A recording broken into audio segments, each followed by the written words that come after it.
Hey guys, welcome to Mike's Garage.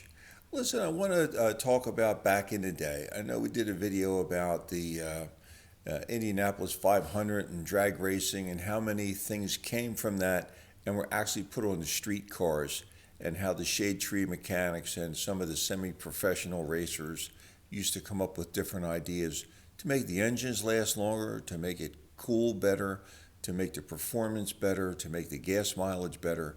All those things came from the experiment of racing and trying to win. Okay, a lot of those things are in the cars today. The seat belts, the sway bars, the anti-lock brake systems, all that comes from trying to do better on the racetrack, and how could you improve the safety for the driver. Those things spill over onto your everyday car that you use in the family sedan. Okay, one of the things that we talked about was doing burnouts in the cars. That's not really the safest thing to do, but we had a lot of fun with it. Lock out that right rear brake cylinder, put a tire on there that was kind of bald with a lot of air pressure in it. You could burn out for a long time. I got a comment from a guy that he had an Electra 225, and he really didn't have to do anything to it. I don't know if he put a little bit of extra air in the tires, but he says they were burning out one time with studded snow tires, doing burnouts because it was cool, sparks flying everywhere. And if you've ever done that, it is pretty cool. You spun it so fast that the studs would fly out of the tire and burn it right down till the tire blew out. I mean, it's just harmless fun, I guess. It was a lot of noise, disturbing the peace, whatever you want to call it. But yeah, those were a lot of very fast cars back there. I know my uncle in the early 60s had a Buick Electra 225 with a Wildcat motor in it.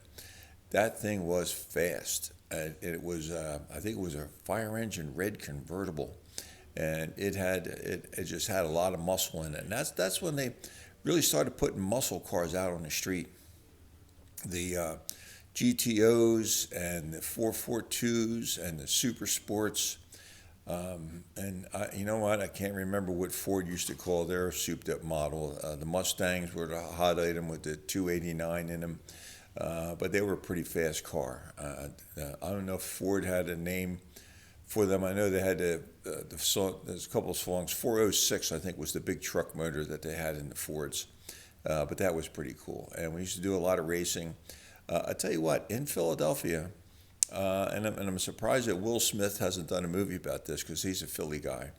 Down on Front Street, Delaware Avenue, on a Friday night, Saturday night, was just race car city. I mean, there was so many hot rods down there, and guys used to bring in their race cars on trailers and then challenge people to race for money.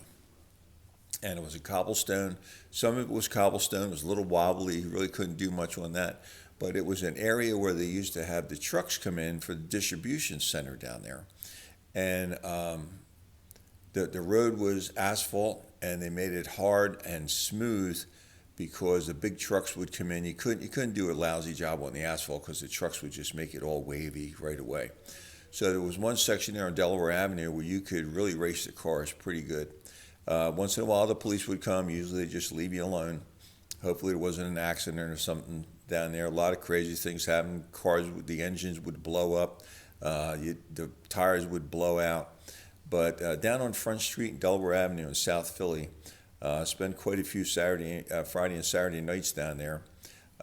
Be a really cool movie. So Will Smith, if you're listening, you got to make a movie about the Delaware Avenue. I know that your dad did some kind of air conditioning or refrigeration work down there too, so I know you're familiar with the area. But yeah, we used to have a great time down there. Do some hot rod stuff. Get down there and try not to damage the car too bad.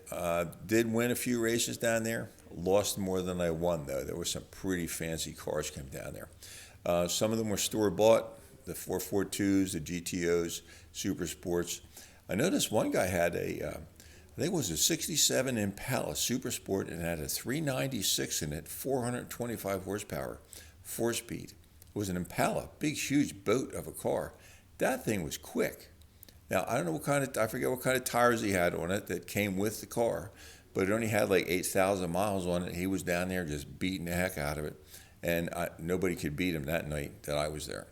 But anyway, I don't want to go on. I appreciated hearing the stories about the burnouts that everybody else used to do. We had a lot of fun with the cars back then.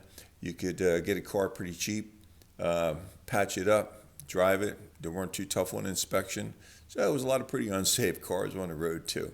So I hope you enjoyed this story. I'd like to hear your stories too.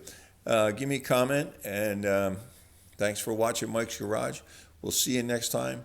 Do something nice for a stranger.